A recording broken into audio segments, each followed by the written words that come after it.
Bonjour les chers amis, comment vous allez bien? En tout cas, c'est votre frère Abraham.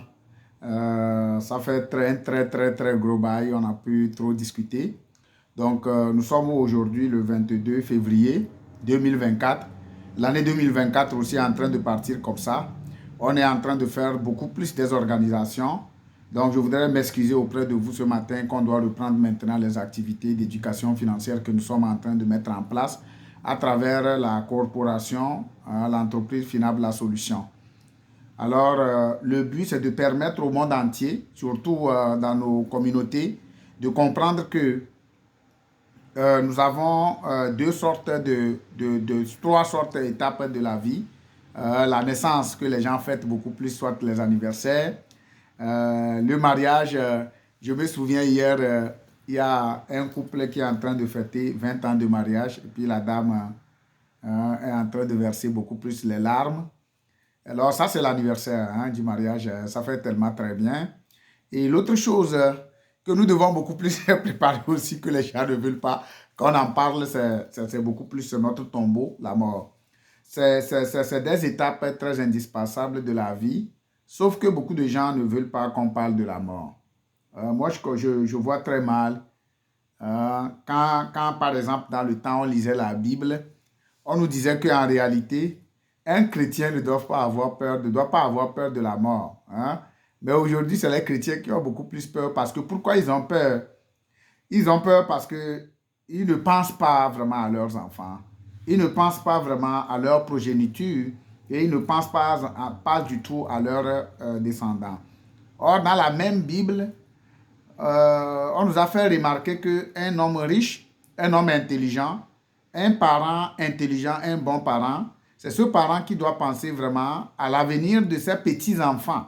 Ce qui veut dire que tu ne dois pas penser à toi, par exemple. Moi, je prends mon exemple.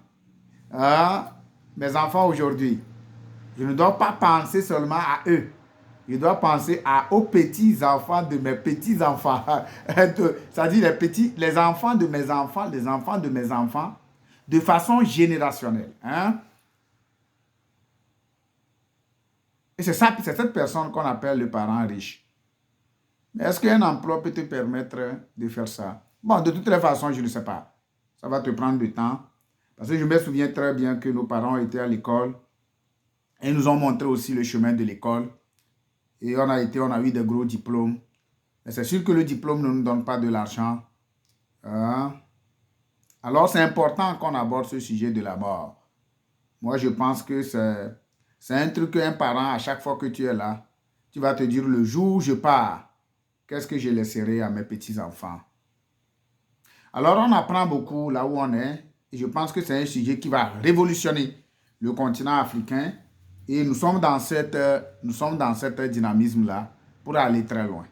Oui, vous savez, le chemin n'est pas facile.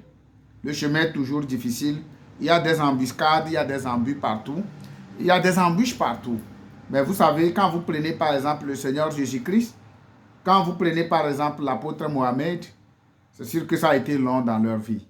Qu'est-ce que toi tu es en train de faire pour que demain on parle de toi? Alors je voudrais que toi et moi on puisse vraiment essayer de s'attacher, de donner beaucoup plus d'intérêt à ce que nous sommes en train de faire comme éducation financière. Tu vas apprendre beaucoup. Nous, on ne dit pas, on ne montre pas nos corps, on ne dit pas de n'importe quoi sur notre chaîne que nous sommes en train de développer. Nous, on veut vraiment participer à la résurrection financière du continent africain et Haïti. Alors, le projet est grand.